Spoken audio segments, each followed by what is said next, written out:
Hello, dear She's. How's everyone feeling today? So today is really exciting because we're going to have a very first conversation of a series of conversation with our He for She ambassadors, and this will be a chat with our very first He for She ambassador, Kavin Chung, which is he's going to have a chat with Laura. And if you're curious about why we have He for She ambassadors in the first place, well, Laura is going to share more. So please help me to welcome Kavin and Laura. Hello. Hello. Hello. Okay, I shall leave the two of you to it. Have fun. Alrighty. Thanks, Joy. Welcome, everyone. Good afternoon. It's wonderful to have our He for She ambassador with me here today, Kavin. So Kavin was really our flagship He for She ambassador, all the way from International Women's Day, and now as a She Network He for She ambassador. So you might be wondering, what is a He for She ambassador, and why do we have them in She Network? Our He for She ambassadors are people whom, if needed, they give us a male perspective on things. So we believe at in She Network that it is about partnership and collaboration. It is about men and women working together to make the world more equitable, to move towards a fairer gender equality and representation. And so our He for She's are there to champion the cause of women empowerment. They're there to celebrate women alongside us and to show that we are united together in passion for this cause. So sometimes it helps to have that man's perspective, because we have different perspectives, different ways of looking at things, different ways of interacting with the world. And sometimes just being able to peek into a man's brain can be very helpful in terms of giving us some insights. So it's really great to have you with us this afternoon, Cav. Thanks, Laura. It's certainly a privilege to lend my strengths to the She Network community. Fantastic. So maybe you could just start by telling us a little bit about yourself. Okay. Well, age-wise, I'm 51, and I've been a single dad for the last 10 years plus. And my daughter, who lives with me, she's 14 years old. Career-wise, I'm a serial entrepreneur, and my latest passion is supporting Joy's effort to bless the world with her expertise. And She Network, being one of the communities that she founded together with you, is certainly a community that's close to my heart as well. And hence, I volunteered to, well, I was volunteered, both to be the Yes. first He for She ambassador. Yes, but willingly Fantastic. so. So Yeah. yes, I think that's one of the things that I really enjoyed getting to know you over the past year, nearly a year, has just been your passion and just your willingness to support this cause. So, what's a man doing in this women-centric space? Like, how did you get here? Well, of course, um, being in a relationship.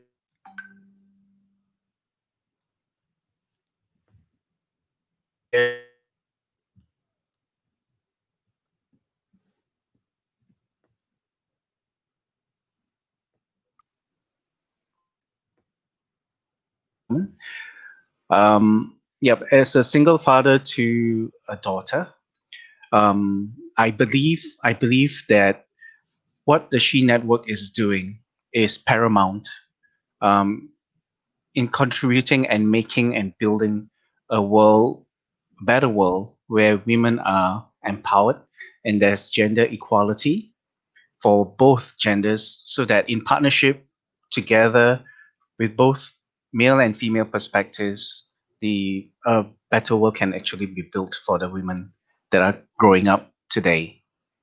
So my incentive here is really to support the She Network and the She Network community as best as I can with my male perspective, if that's helpful, in the hopes that the path forward for all women, including my daughter, will be much better than before.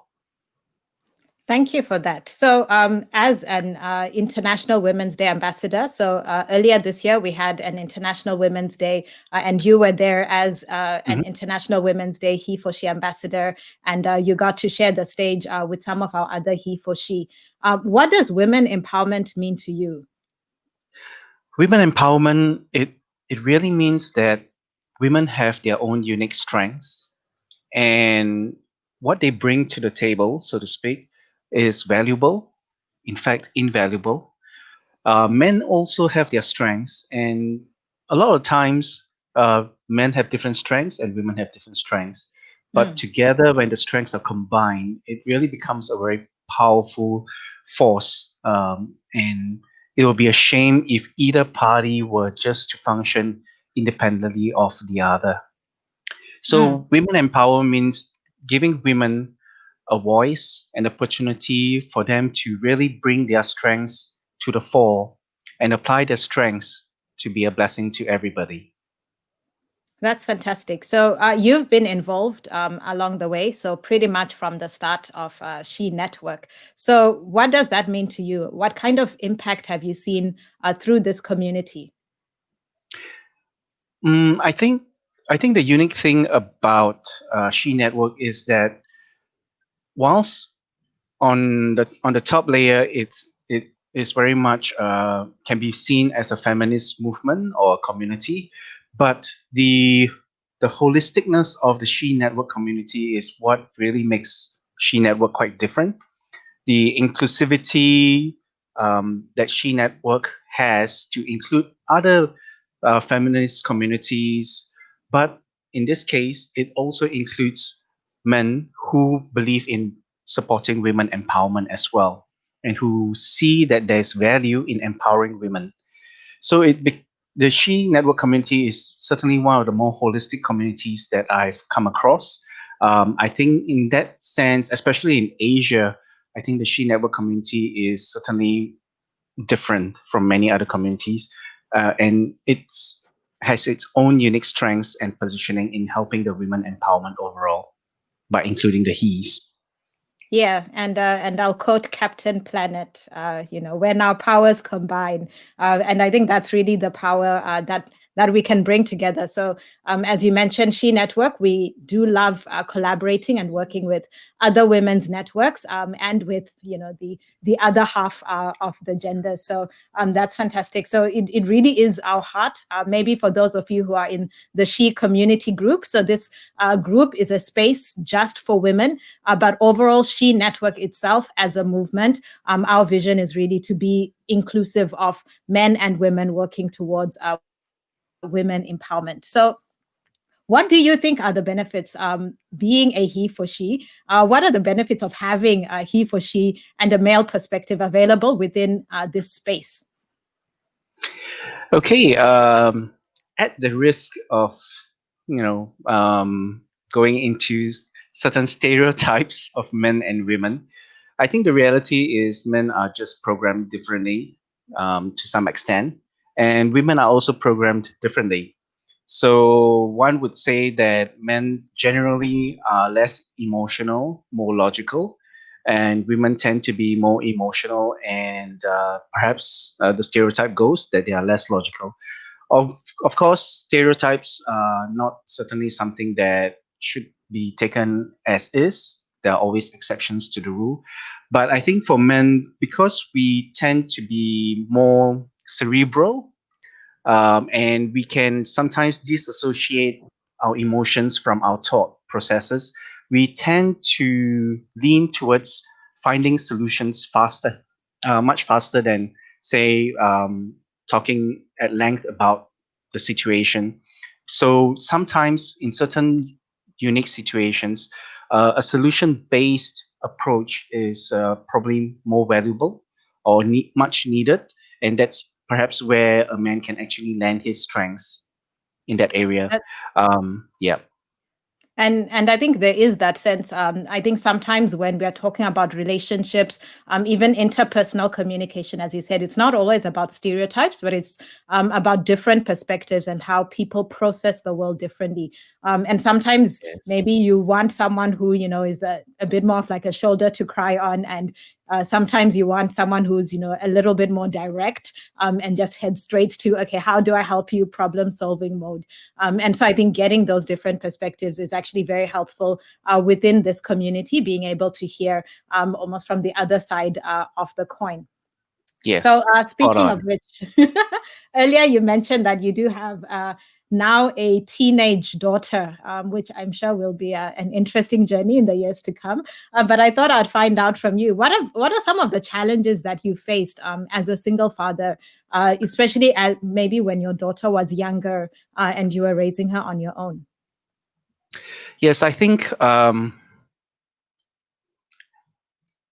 the real challenge here is having to wear two hats, that of a mother and that of a father.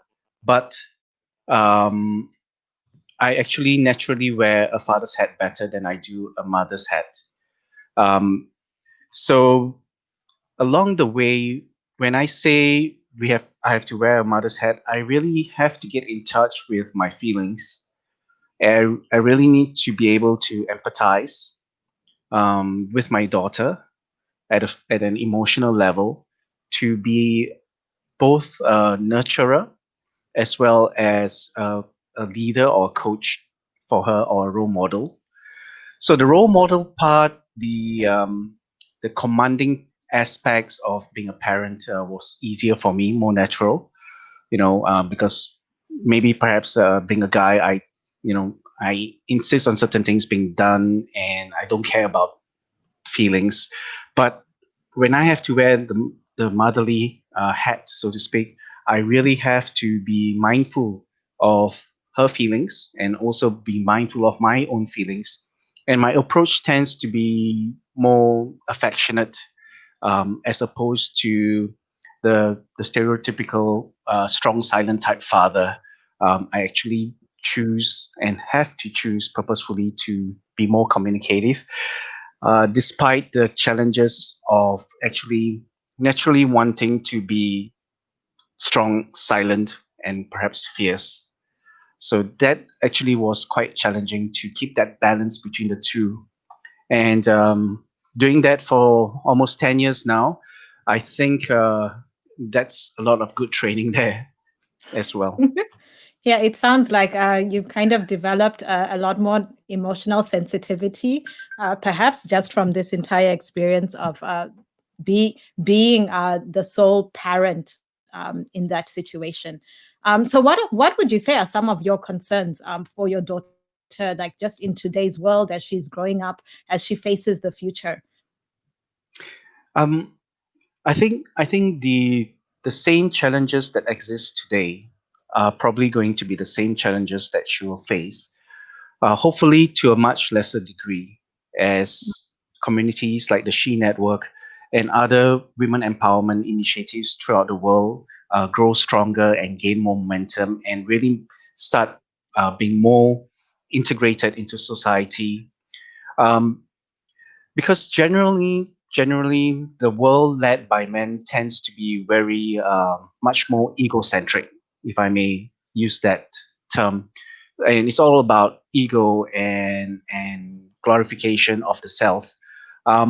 It's not as nurturing or as edifying as how most women are actually wired, and the value that many women bring to the world is to compensate for the over application of men's strengths in some areas, and moderating those strengths so that women's strengths also are attenuated and accentuated and come to the fore, to strike a balance so that the world is much more equitable to both parties.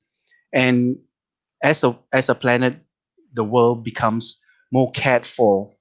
It's not so much about ego versus ego, but a more holistic approach, and I think women empowerment brings that aspect.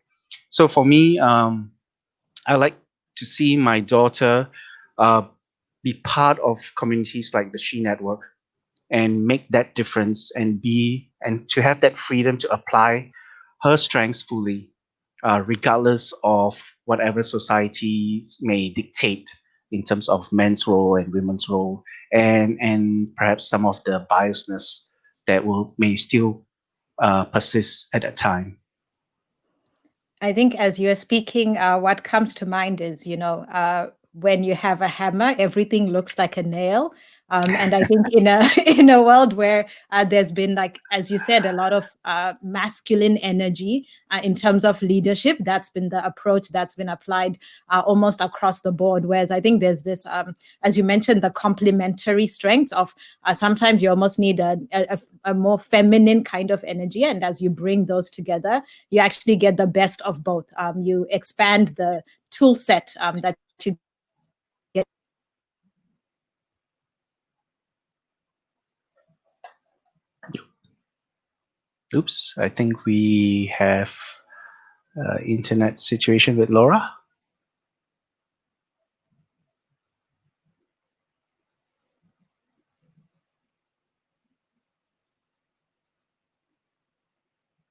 Let's wait for Laura to come back. Hi, Yeah, Laura, I'm you're back. back. Sorry. Yes, just had a moment, blackout. Yep.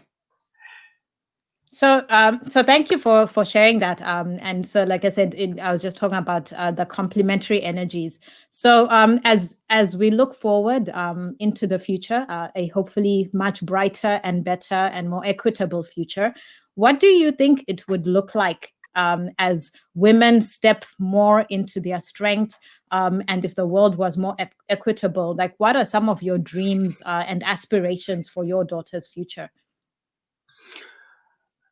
I think the most important thing is the freedom given to women to truly be their best selves, because then every woman is able to apply her fullest potential, and they are not hampered by biasness, by stereotypes or male chauvinist uh, views of how a woman should be, but that a woman is truly free to be herself and lend her strengths to the world that truly needs more women to be empowered. So, a world that has more women empowered certainly will be a much better world to live in. There will be just a lot more holistic well being for the world. I think that will be the key thing.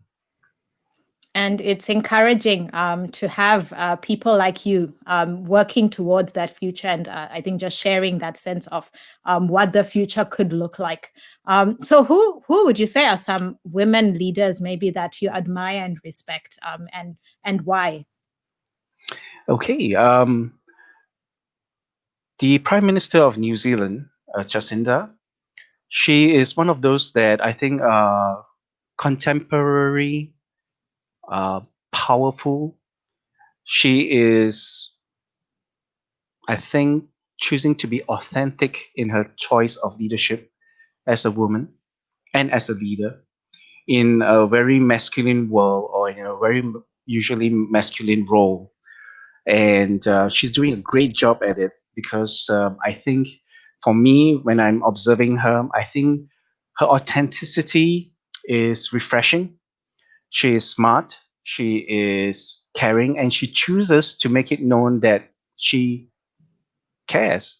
And she makes it a point to drive home the fact that she is a woman who cares. And I think that makes a big difference in terms of how the world perceives a woman leader, especially one who's a prime minister.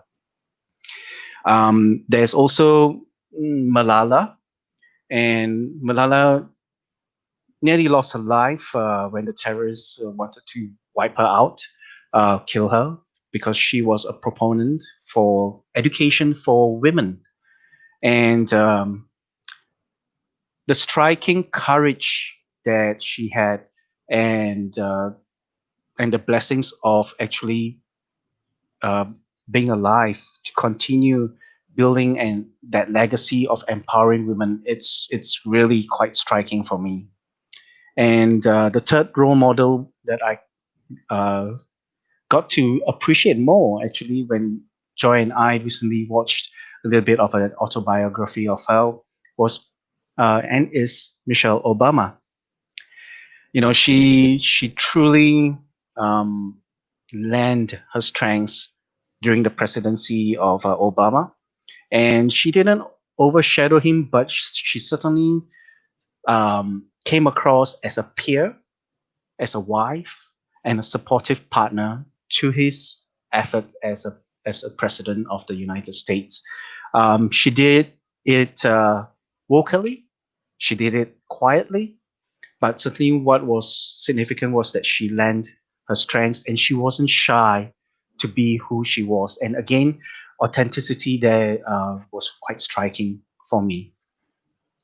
Thank you. Those are some fantastic examples, especially of women leadership in today's world.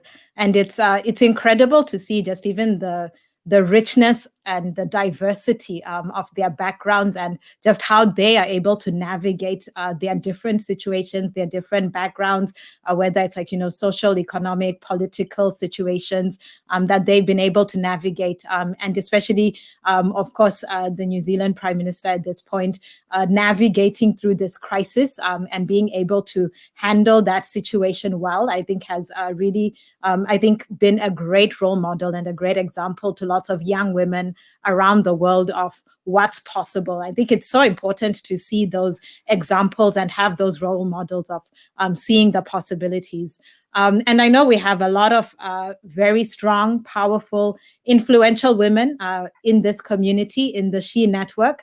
What would you say, Kavin, maybe to some of the women who might struggle to embrace that identity? I I think everybody struggles at different levels, and for women who are struggling to embrace an empowered woman's identity, I would say and advise them to look at role models within the community.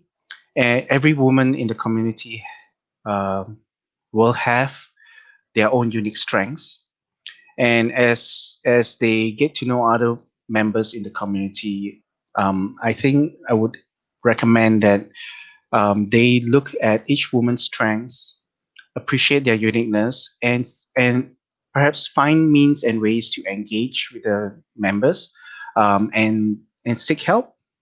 I think the most important thing is the safety that the She community strives to build to allow other women to ask for help.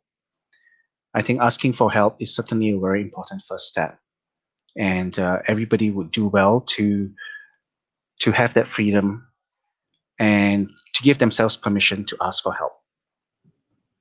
Thank you. Very wise words from our HEforSHE ambassador. I think that it really starts with that sense of community and being able to see the people around you and not compare yourself unfavorably with them, but really to be able to embrace and to leverage each other's strengths to grow and to encourage one another. And so that's why even throughout the week, every week we do welcome our new members. We invite you to tell us a little bit about yourself, tell us about your strengths, your background, so that we know who's in the community. Other people get to know you as well. And so that way we can continue to support and encourage each other as we get to know each other and travel this journey. So thank you so much, Kavin, for just being with us on this call. I'm looking forward to hearing more from you. And I invite the women of She Network, the women and the men of She Network. We will be having more conversations with our HEforSHE ambassadors in the coming weeks. So we'll have both Mervin and Elil in the weeks to come. And I'm sure we'll have a lot more interesting conversations as well with Kavin. Indeed. So we invite you to submit questions. Maybe if you have different questions or different topics that you'd like us to talk to you about, and maybe just share those different perspectives and hear from our HEforSHE ambassadors. We'd love to hear your opinions and maybe some of your thoughts and takeaways out of this conversation. So as we close, I'd also like to share about the upcoming Body, Mind, Spirit Festival that we will be having under HE Network. So in conjunction with Breast Cancer Awareness Month in October, as well as World Mental Health Day on the 10th and 11th of October, we'll be holding the Body, Mind, Spirit Festival for HE. So we have a range of workshops and panels lined up, very exciting developments that are coming your way. So please do register, sign up.